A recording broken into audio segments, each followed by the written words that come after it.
Chắc tròn tiết.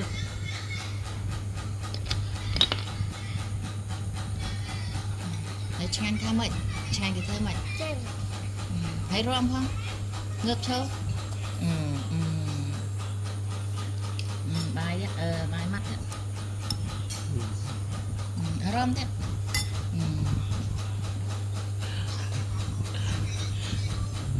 Bài rò mày tê. Cái nào thì bài rò mà. Thử đây không? Kỳ nhanh kì. Thật cơ cho em đấy. Chui chất nào. Chón kia tập mọt. Mà rồi bỏ xì cho anh. Nè. Cặp bột thông kìa. Chui chất sông. Lòng nu. Cho tờ lên. Từ tập văn cơn một cắt tàm. Chui chất tờ lên. Wow, mang hoa nhạt nha mày. Ách viên à. Lỗ. Cho cái đôi tự yêu. Nhanh lên rom lên.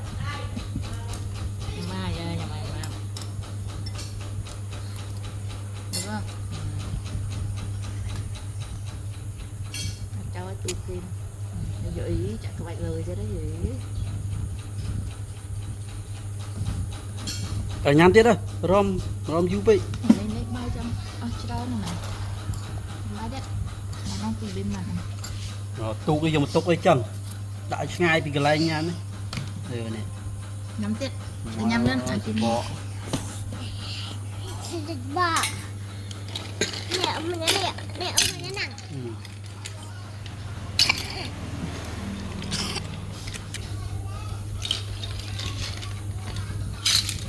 Mình thập bị mục nó luôn. Mà ai nè. Đã. Bệ ai chênh. Rồi mà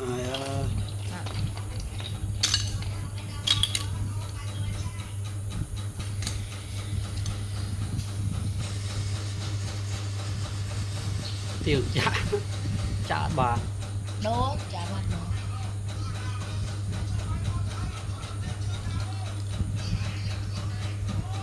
Ini jadi serut.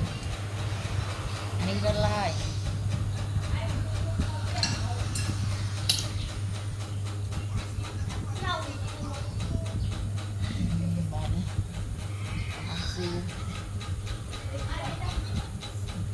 Đố không?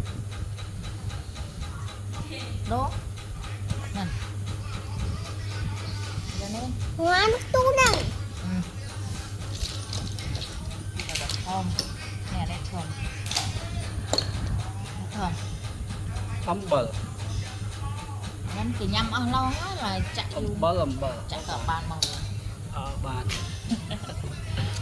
trên đó.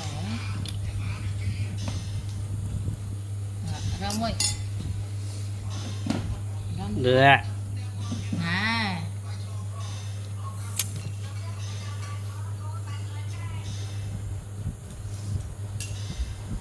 cho lụi